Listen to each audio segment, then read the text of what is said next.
Tahukah Anda bahwa pernah ada masa di mana serangga berukuran raksasa benar-benar menguasai bumi? Bayangkan, langit tanpa burung, hanya dipenuhi suara dengungan dari kawanan capung purba dengan bentang sayap lebih dari 1/2 meter yang terbang berputar di atas hutan gelap. Di darat, kelabang sepanjang 2 meter merayap di antara dedaunan, dan jangkrik sebesar tangan manusia melompat dari batang pohon ke batang pohon. Pemandangan ini bukanlah adegan film fiksi ilmiah, melainkan kenyataan yang pernah terjadi sekitar 300 juta tahun yang lalu, di masa yang dikenal sebagai zaman batu bara. Masa ketika bumi menjadi rumah bagi makhluk-makhluk kolosal yang lahir dari udara yang kaya oksigen. Pada masa itu, bumi bukan seperti yang kita kenal sekarang. Langit berwarna abu-abu, matahari redup tertutup awan karbon, dan atmosfer mengandung oksigen hingga 35%, jauh lebih tinggi dibanding 21% yang kita hirup hari ini. Kelebihan oksigen itu membuat bumi menjadi mesin kehidupan raksasa, mempercepat pertumbuhan makhluk hidup hingga tak terbayangkan. Sistem pernafasan serangga yang sederhana membuat mereka bergantung penuh pada oksigen di udara.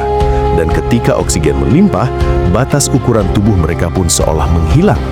Hasilnya, capung sebesar burung elang, kelabang sepanjang buaya, dan laba-laba sebesar kepala manusia menjelajahi dunia purba yang lembab dan hangat. Salah satu penguasa langit pada masa itu adalah capung raksasa Meganeura. Panjangnya mencapai 75 cm dengan sayap kuat yang dapat membelah udara dengan suara mendesis. Kecepatan terbangnya setara dengan burung pemangsa modern, dan tingkat keberhasilan berburunya mendekati sempurna. Dengan mata majemuk yang terdiri dari jutaan lensa kecil, capung ini dapat melihat ke segala arah tanpa titik buta, menjadikannya predator udara paling efisien di zamannya. Dan yang lebih menakutkan, mereka tidak terbang sendirian. Kawanan Meganeura memenuhi langit, menguasai udara sebelum burung dan kelelawar pertama pun muncul di bumi.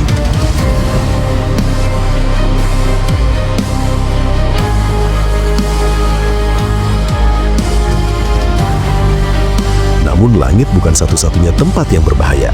Di darat hidup pula Arthropleura, kelabang raksasa sepanjang 2,5 meter dengan tubuh berlapis pelindung keras seperti baja. Makhluk ini adalah omnivora sejati, memakan dedaunan, bangkai, dan hewan kecil yang tak sempat melarikan diri. Bagi nenek moyang mamalia, kelabang raksasa adalah ancaman nyata. Mereka hanya bisa bertahan hidup dengan bersembunyi di gua-gua sempit dan keluar pada malam hari. Setiap kesalahan kecil bisa berarti akhir dari kehidupan. Bumi saat itu bukanlah surga bagi makhluk hidup, melainkan ladang pembantaian yang dikuasai oleh serangga raksasa dan hewan-hewan arthropoda lainnya. Namun bahkan di dunia yang keras itu, evolusi sedang bekerja. Makhluk kecil dan rapuh yang bisa beradaptasi justru memiliki peluang lebih besar untuk bertahan. Nenek moyang kita bertahan dengan menjadi kecil, cepat, dan cerdas, sebuah strategi yang terbukti lebih kuat daripada ukuran tubuh raksasa. Waktu pun terus berjalan. Benua-benua perlahan bergabung menjadi daratan raksasa yang disebut Pangea. Ketika wilayah daratan menjauh dari laut, iklim berubah, udara menjadi kering dan dingin, kadar oksigen menurun, dan tumbuhan raksasa yang selama ini menjadi sumber makanan mulai mati satu persatu. Runtuhnya hutan-hutan batu bara ini menandai awal dari akhir bagi para raksasa purba. Tanpa cukup oksigen, serangga raksasa tidak lagi mampu bertahan. Satu demi satu punah, meninggalkan fosil yang kini menjadi saksi bisu zaman penuh ketakutan itu. Namun kisah mereka belum benar-benar terakhir. Sisa-sisa tumbuhan dan makhluk purba yang mati dan tertimbun selama jutaan tahun perlahan berubah menjadi batu bara, bahan bakar yang kini digunakan manusia setiap hari. Setiap bara api yang menyala di tungku, setiap arang yang kita bakar, sejatinya adalah peninggalan dari dunia purba yang pernah dikuasai oleh makhluk raksasa. Zaman batu bara mengajarkan satu hal penting, bahwa alam selalu mencari keseimbangan. Ketika sesuatu tumbuh terlalu besar, terlalu cepat, atau terlalu kuat, bumi akan menemukan caranya sendiri untuk mengembalikan keseimbangan itu.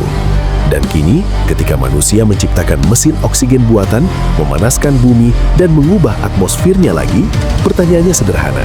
Apakah kita sedang mengulang sejarah? Ataukah tanpa sadar, kita sedang menciptakan panggung baru bagi raksasa-raksasa berikutnya untuk lahir kembali?